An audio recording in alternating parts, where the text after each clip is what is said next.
എല്ലാവർക്കും നമസ്കാരം. Welcome back to Lisha's German diary. കുറേ നാളത്തേക്ക് ഇടവേളയ്ക്ക് ശേഷമാണ് ഞാൻ ഇന്നൊരു പുതിയ വീഡിയോ ആയിട്ട് വന്നിരിക്കുന്നത്.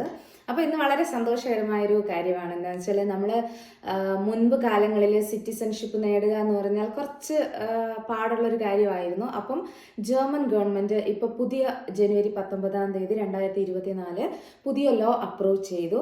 നമുക്ക് ഔസ്ലാൻഡേഴ്സിന് വളരെ ഫ്രണ്ട്ലി ആയിട്ടുള്ള കുറച്ച് നിയമമാണ് വന്നിരിക്കുന്നത്, പ്രത്യേകിച്ച് സിറ്റിസൺഷിപ്പ് എടുക്കാൻ ആഗ്രഹിക്കുന്നവർക്ക്. അതിൻ്റെ അപ്ഡേറ്റ്സ് എന്തൊക്കെയാണെന്ന് നമുക്ക് നോക്കാം.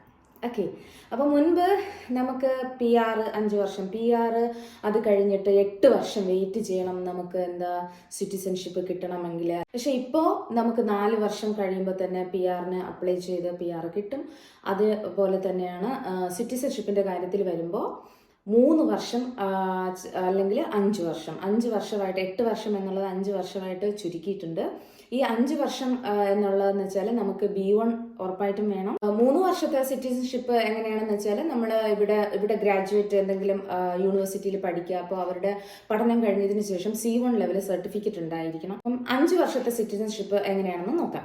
അപ്പോൾ ഈ 5 വർഷത്തെ സിറ്റിസൺഷിപ്പിന് നമ്മൾ ഇവിടെ 5 വർഷം ലീഗലി താമസിച്ചിട്ടുണ്ടാവണം. ഓക്കെ, നമുക്ക് B1 ലെവൽ ലാംഗ്വേജ് കോഴ്സ് എന്തായാലും ഉണ്ടാവണം. ഇവിടെ പിന്നെ എല്ലാ കാര്യത്തിനും ലാംഗ്വേജ് വളരെ ഇമ്പോർട്ടൻ്റ് ആണല്ലോ. പക്ഷേ 67 വയസ്സിന് മുകളിലുള്ള ആൾക്കാർക്കാണെങ്കിൽ നമുക്ക് സർട്ടിഫിക്കറ്റ് അല്ലെങ്കിൽ ലാംഗ്വേജ് കോഴ്സിൻ്റെ സർട്ടിഫിക്കറ്റ് ആവശ്യമില്ല. പക്ഷേ അവർക്കൊരു ഇംഗ്ലീഷ് പ്രൂഫും ഓറൽ ടെസ്റ്റ് എന്തായാലും ഉണ്ടാവും. വേറെ ഇഷ്യൂസ് ഒന്നുമില്ല. പക്ഷെ നമുക്കിവിടെ മറ്റൊരു കാര്യം എന്താണെന്ന് വെച്ചാൽ നമുക്കത് PR വളരെ അത്യാവശ്യമുള്ളൊരു കാര്യമാണ്. അയൻബൂർഗറും ടെസ്റ്റ് എന്ന് പറയും. ഇവിടുത്തെ ജർമ്മനിയിലെ ലോസ് അങ്ങനത്തെ കാര്യങ്ങളൊക്കെ വെച്ചിട്ടുള്ള ഒരു GK എന്ന് വേണമെങ്കിൽ പറയാം. ഉദാഹരണം എങ്ങനത്തെ ക്വസ്റ്റ്യൻസാ, ഇപ്പം നമ്മുടെ ഇവിടുത്തെ പ്രസിഡന്റ് ആരാണ്, പിന്നെ ഒരു ലോസ്, ഇപ്പോൾ ഫാമിലി ലോസിനെ കുറിച്ച്, ഇപ്പം നമുക്ക് ഒരു പ്രോബ്ലം വന്നാൽ ഇവിടെ ഏത് റെസ്റ്റാണ് നമ്മൾ ഫോളോ ചെയ്യുന്നത്, അങ്ങനത്തെ കുറേ കാര്യങ്ങൾ ഉൾപ്പെടുന്ന ഒരു ഭയങ്കര ഈസി ആയിട്ടുള്ളതാണ്. നമുക്ക് ആ ഒരു ആപ്ലിക്കേഷൻ കിട്ടും. അതിലൊരു 10-300 ക്വസ്റ്റ്യൻസ് ഉണ്ടാവും. നമ്മളത് പഠിച്ച് ജസ്റ്റ് ഒന്ന് വായിച്ചിട്ട് പോയാൽ മാത്രം മതി. ഓഫ് കോഴ്സ് പഠിക്കണം. പിന്നെ 33 ക്വസ്റ്റ്യൻ ഉണ്ടാവും. അതിൽ നമ്മൾ 17 എണ്ണത്തിന് കൃത്യമായിട്ട് ആൻസർ ചെയ്താൽ മതി. നമ്മളെ ജയിക്കും, പാസ്സായിരിക്കും. ഓക്കെ, ആ ഒരു ടെസ്റ്റും ലാംഗ്വേജും മാത്രമാണ് പ്രധാനമായിട്ട് നോക്കുന്നത്. പിന്നെ പ്രധാനപ്പെട്ട ഒരു കാര്യം എന്ന് വെച്ചാൽ നമ്മൾ ഇവിടുത്തെ ജർമ്മൻ ഗവൺമെൻറ്റിൽ നിന്നും സഹായം വാങ്ങിയിട്ടില്ലാത്തവരായിരിക്കണം. സഹായം എന്ന് ഉദ്ദേശിക്കുന്നത് നമുക്കിപ്പം കുട്ടികൾക്കുള്ള കിൻഡർ ഗിൽഡ് കിട്ടുന്നുണ്ട്, അതല്ല. മറിച്ച് നമ്മളിപ്പം ആർബൈറ്റ് ലോസ് ആണ്, നമുക്ക് ജോലിയില്ല. അപ്പം ജോലിയില്ലാത്തവർക്ക് ഗവൺമെൻറ് ഉറപ്പായിട്ടും സപ്പോർട്ട് ചെയ്യണം.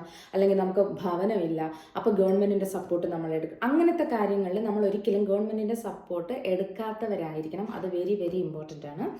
പിന്നെ നമ്മുടെ സാലറി സർട്ടിഫിക്കറ്റും വേറെ വലിയ ഇഷ്യൂസ് ഒന്നുമില്ല. ഈ പ്രധാനമായിട്ട് 3 കാര്യങ്ങൾ കൊടുത്താൽ നമുക്ക് ഇവിടുത്തെ ജർമ്മൻ സിറ്റിസൺഷിപ്പിന് നമ്മൾ അർഹരാകും. പക്ഷേ ജർമ്മനി വളരെ നല്ല പോസിറ്റീവായി ചെയ്യുന്ന ഒരു കാര്യം എന്ന് വെച്ചാൽ നമുക്ക് ജർമ്മൻ സിറ്റിസൺഷിപ്പ് ഉണ്ടെങ്കിൽ ഉറപ്പായിട്ടും ഡ്യുവൽ സിറ്റിസൺഷിപ്പ് ഹാൾട്ടൺ ചെയ്യാം. പക്ഷേ നമ്മുടെ ഇന്ത്യ അതൊരിക്കലും അനുവദിക്കുന്നില്ല.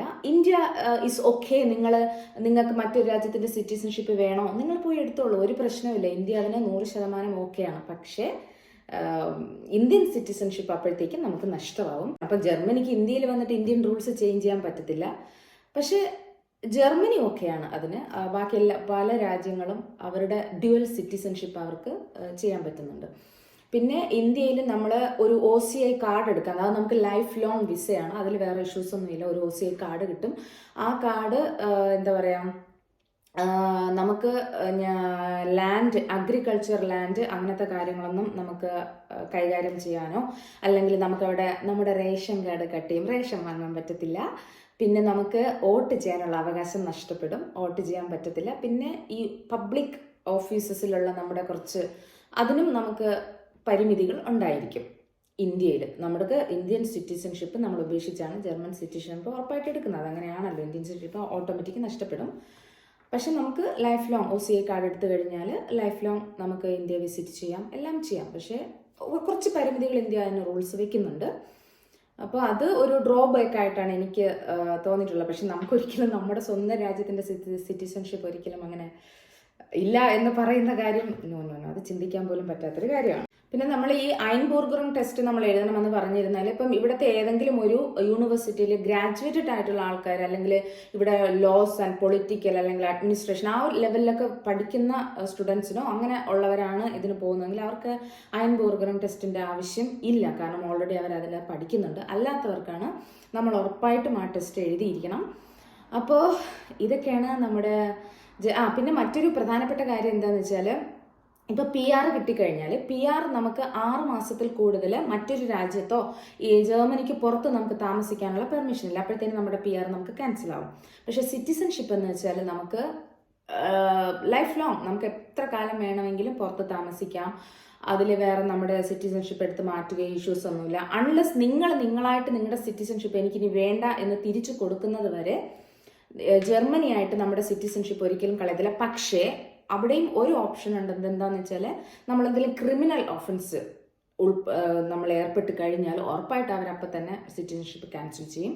അല്ലാത്ത പക്ഷം ഒരിക്കലും ജർമ്മനിയായിട്ട് നമ്മുടെ സിറ്റിസൺഷിപ്പ്, അതായത് നമുക്ക് ലൈഫ് ലോങ് ആണ് സിറ്റിസൺഷിപ്പ് എന്ന് പറയുമ്പോൾ അത് ലൈഫ് ലോങ് നമുക്ക് ഇതാണ്. പക്ഷേ ഇങ്ങനത്തെ കുറച്ച് നമ്മുടെ ഇന്ത്യൻ ഇതുമായിട്ട് പാസ്പോർട്ട് നമ്മുടെ പൗരത്വമായിട്ട് താരതമ്യം ചെയ്യുമ്പോൾ നമുക്ക് പിന്നെ നമ്മുടെ നാട്ടിൽ ഇല്ല എന്നുള്ളൊരു അതൊരു വലിയ ഡ്രോബാക്ക് ആയിട്ട് എനിക്ക് തോന്നി. അപ്പം ഇങ്ങനത്തെ കുറച്ച് ബെനിഫിറ്റ്സ്. പിന്നെ ജർമ്മൻ സിറ്റിസൺഷിപ്പിന് മറ്റൊരു പ്രത്യേകത ഉള്ളതെന്ന് വെച്ചാൽ നമുക്ക് ഭയങ്കര വാലിഡ് ആയിട്ടുള്ളൊരു പാസ്പോർട്ടാണ്. നമുക്ക് പല യൂറോപ്യൻ രാജ്യങ്ങളിലായാലും ഒത്തിരി രാജ്യങ്ങളിൽ വിസ ഇല്ലാതെ തന്നെ യാത്ര ചെയ്യാം. പിന്നെ ഒരു ജർമ്മൻ പാസ്പോർട്ട് ഹോൾഡർ എന്ന് പറയുമ്പോൾ അത് അത്രയും വാല്യൂഡ് ആണ്. ഓക്കെ. പിന്നെ നമ്മളിപ്പം ലോൺ എടുക്കുന്ന കാര്യം വന്നാൽ നമുക്ക് PR ഉണ്ടെങ്കിലും നമുക്ക് ലോൺ കിട്ടുന്നതിന് ഒരു ലിമിറ്റ് ഉണ്ടാവും. ഓക്കെ.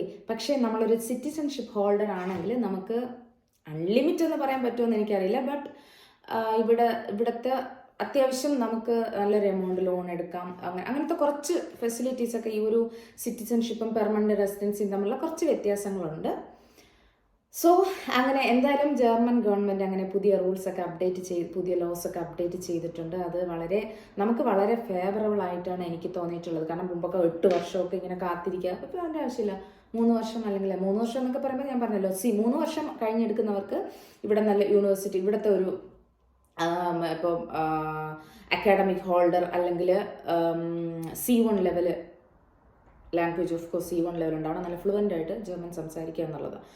പക്ഷേ 5 വർഷത്തിന് B1 ലെവൽ ഉറപ്പായിട്ടും വേണം കേട്ടോ. അപ്പോൾ ഇതൊക്കെയാണ് പുതിയ സിറ്റിസൺഷിപ്പ് റൂൾസിൻ്റെ അപ്ഡേറ്റ്സ്. അപ്പോൾ മറ്റൊരു വീഡിയോ ആയിട്ട് നമുക്ക് ഉടനെ തന്നെ വീണ്ടും കാണാം. Till then take care. By.